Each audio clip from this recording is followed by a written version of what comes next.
ఎఫెసీయులకు రాసిన పత్రిక 2వ అధ్యాయం ప్రారంభంలో చదువుతామండి. మీ అపరాధముల చేత మీ పాపముల చేత మీరు చచ్చిన వారై ఉండగా ఏమండి, ఈ పాపం అనేది మనల్ని ఏం చేస్తుందండి? చంపేస్తుంది. స్వతంత్రులుగా చేయలేకపోతుంది, సమాధానంగా బ్రతకనివ్వట్లేదండి. ఈ పాపం ఎంత భయంకరమైందంటే మన దేశాన్ని 200 ఏళ్ళు ఏలినటువంటి బ్రిటిష్ వాడి కంటే కూడా ప్రమాదకరమైంది. బ్రిటిష్ వారి చేతి నుండి విడిపించబడ్డాం, అమ్మయ్యా అనుకున్నాం. కానీ ఈ పాపం ఏం చేస్తుందండి? చంపుతుంది, మనిషిని చంపుతుంది. పాపంలో నుండి చనిపోయిన తర్వాత నేరుగా ఎక్కడ తీసుకెళ్తుంది? అది ఎక్కడికండి? యుగయుగాలు వేదనకరమైనటువంటి ప్రదేశానికి తీసుకెళ్తుంది. పాపము నుండి విడిపించబడ్డావా అని ప్రశ్న నీకు ఎదురైంది. క్రీస్తుని నేరుగా ఈ భూమి మీదకి పంపించి ఆయన పొందిన గాయముల చేత, రక్తం చేత తన ప్రాణం పెట్టడం వలన ఈ రోజున మనం బ్రతికించబడ్డామండి. పాపం అనే దాస్యములోనికి వెళ్లకుండా, పాపములో ఉండి చనిపోకుండా, ఆ పాపము నుండి మనలను దేవుడు విడిపించాడు, బ్రతికించాడు. మనం పాపములో ఉండి చనిపోకూడదని క్రీస్తే మన కోసం చనిపోయాడు. పాపములో ఉండి ఒక వ్యక్తి చనిపోతే బ్రతకటం కష్టం అండి. అందుకే నేనే మీకోసం బలైపోతానన్నాడు. వాస్తవానికి మన అపరాధములను బట్టి, మన పాపములను బట్టి మనం చనిపోవలసిన వారం.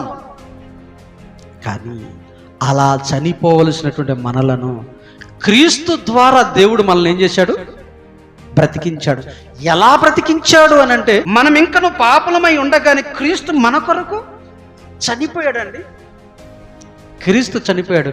చనిపోకముందు ఎంత చిత్రహింసలకు గురైపోయాడు చెప్పండి. ఎన్ని అవమానాలకు గురైపోయాడు చెప్పండి. మోమును ఉమ్మివేసి, కొరలతో కొట్టబడి, మోమును ఉమ్మివేయబడే, తలలో మొల్ల కిరీటం, ప్రక్కలో బల్లెం, కాళ్ళలో, చేతుల్లో మేకులతో కొట్టబడి, కఠినంగా శిక్షింపబడి మన కొరకు చనిపోయాను అనే మాట ఇక్కడ ఉంది. కానీ చనిపోక మునుపు మన కోసం తను ఎంత వేదన పడి ఉంటాడు, ఎంత బాధను అనుభవించి ఉంటాడు శరీరంతో ఉన్నటువంటి ఆయన. ఎందుకు చనిపోయాడు ఆయన అంటే మన కోసం. ఎందుకు మన కోసం చనిపోవాలంటే, నువ్వు పాపములో ఉన్నావు, పాపం అనే బానిసత్వంలో ఉన్నావు, పాపం అనేటటువంటి దాస్యం అనే కాడి కింద ఉన్నాను. మీరు మీ అపరాధములు ఉన్నారు, ఆ సంగతి మీరు తెలుసుకోవాలి. పాపం మిమ్మల్ని చంపేసింది. క్రీస్తు బ్రతికించటానికే ఆయన బలైపోయాడు. ఇప్పుడు ఆయన రక్తంలోకి వచ్చి నూతనంగా మరలా బ్రతకగలిగితే ఆ పాపం అనే దాస్యం నుండి విడిపించబడే అవకాశం ఉంటుంది. ఆ దాస్యపు బ్రతుకు గురించి ఆలోచించేవారు ఎవరున్నారు చెప్పండి?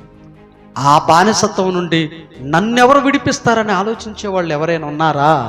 క్రీస్తు మాత్రమే విడిపించగలడు. నిజంగా స్వాతంత్రం వచ్చింది, దేశానికి స్వాతంత్రం వచ్చింది. ఎవరి చేతి నుండి? బ్రిటిష్ వారి చేతుల నుండి స్వాతంత్రం వచ్చింది. ఇశ్రాయేల్ ప్రజలకు స్వాతంత్రం వచ్చింది. ఐగుప్తు ఫరో చేతి నుండి స్వాతంత్రం వచ్చింది. మరి నీకు స్వాతంత్రం వచ్చిందా? ఏ స్వాతంత్రం? పాపం అనేటటువంటి ఆ బానిసత్వం నుండి విడుదల వచ్చిందా? స్వాతంత్రం వచ్చిందా నీకు? అది ఆలోచించేవారు ఉన్నారండి? ఇంకా పాపం అనేటటువంటి బానిసత్వంలో ఉన్నామని అసలు తెలుసుకుంటున్నారా వీరు? ధర్మశాస్త్రం చేయలేనటువంటి దానిని యేసుక్రీస్తు వారు చేసి చూపించాడు. తన క్రియల వలన, తన మరణం వలన, తన రక్తం చిందించడం వలన. మీరు ఎందుకు పిలువబడ్డారో తెలుసండి? మీరు స్వతంత్రులుగా ఉండాలి. ఏ స్వతంత్రం? ఇదిగో ఈ భారతదేశంలో స్వతంత్రులుగా ఉండటానికి కాదండి, క్రీస్తులో స్వతంత్రులుగా ఉండటానికి దేవుడు మనల్ని పిలిచాడు. తన రాజ్యంలో స్వతంత్రులుగా ఉండటానికి క్రీస్తు మన గురించి ఆలోచించాడండి. పాపం విషయంలో మాత్రం చాలా అప్రమత్తంగా మనం ఉండాలి. దాన్ని ఏ విధము చేతనైనా దాన్ని మనలో నుండి తొలగించుకోవాలి. ఆ బానిసత్వం నుండి బయటికి రావాలి. దానిని మనం తొలగించేసుకోవాలంటే క్రీస్తు వారి రక్తం చేతనే తప్ప ఏది కూడా మనలను స్వతంత్రులుగా చేయలేదు. మనమంతా స్వతంత్రులుగా ఉండటానికి పిలువబడ్డామని దేవుడే సెలవిస్తున్నాడు. స్వతంత్రులుగా ఉంటారా? బానిస బ్రతికించే పాపంలోనే ఉంటారా? నిర్ణయం మీకు విడిచిపెడుతున్నాను.